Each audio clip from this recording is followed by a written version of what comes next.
Hello বন্ধুরা, আজকে আমি আপনাদেরকে শোনাতে চলেছি দুনিয়ার সব থেকে ক্রিপি, ভয়ানক, মায়াবী একটা ঘটনা, যেটা দুনিয়াতে 1954 জনে জাপানের এক এয়ারপোর্টে ঘটেছিল। সেই কাহিনীটাই আজকে আমি আপনাদেরকে শোনাতে চলেছি। আপনারা হয়তো শুনেছিলেন যে দ্য টোরেট ম্যান বা একটা অলৌকিক মানুষ 1994-এ জাপানের টোকিও শহরে একদিন এয়ারপোর্টে আগমন এক জাপানের ভদ্রলোক জাপানের টোকিও হ্যানাডা এয়ারপোর্টে ল্যান্ড করে। স্যুট টাই পরা, দেখতে একদম নর্মাল, ইংরেজি প্লাস ফ্রেঞ্চ ভাষায় কথা বলে।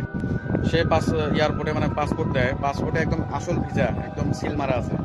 কিন্তু সমস্যাটা হলো যে দেশের নাম টোরেট।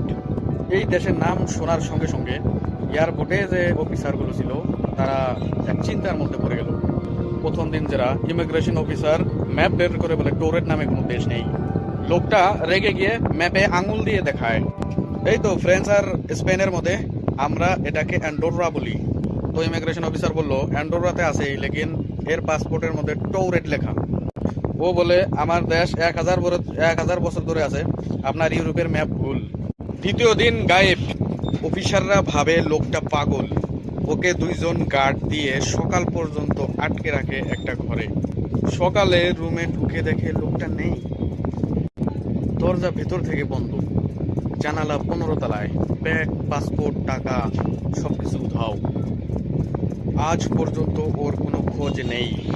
এই ঘটনা যে ঘটেছে এর প্রুফ আছে, এটাই গন্ডগোল। এটা লিখেছে কোলিন উইলসন নামের একজন বৈজ্ঞানিক 1987-এ তেনার বইতে। অনেকে অনেক রকমের দাবি করতেছে। কেউ বলতেছে যে এটা প্যারালাল ওয়ার্ল্ড থেকে এসেছে, আবার কেউ কেউ বলছে এটা একটা ম্যান্ডেলা ইফেক্ট। নানান রকমের গুজব ছড়াচ্ছে। আসলে এটার পিছনে রহস্যটা কি আজ পর্যন্ত মায়াবী এবং ভয়ানক হয়ে রয়েছে। আপনারা যদি জানতে চান, আপনারা গুগলে গিয়ে সার্চ করে দেখতে পারেন যে 1954-এ অ্যাকচুয়ালি ঘটেছিল কি জাপানের টোকিও এয়ারপোর্টে। আসলেই কি কোনো টোরেট নামের কোনো দেশ আছে, এর কোনো অস্তিত্ব আছে? যদি পান তাহলে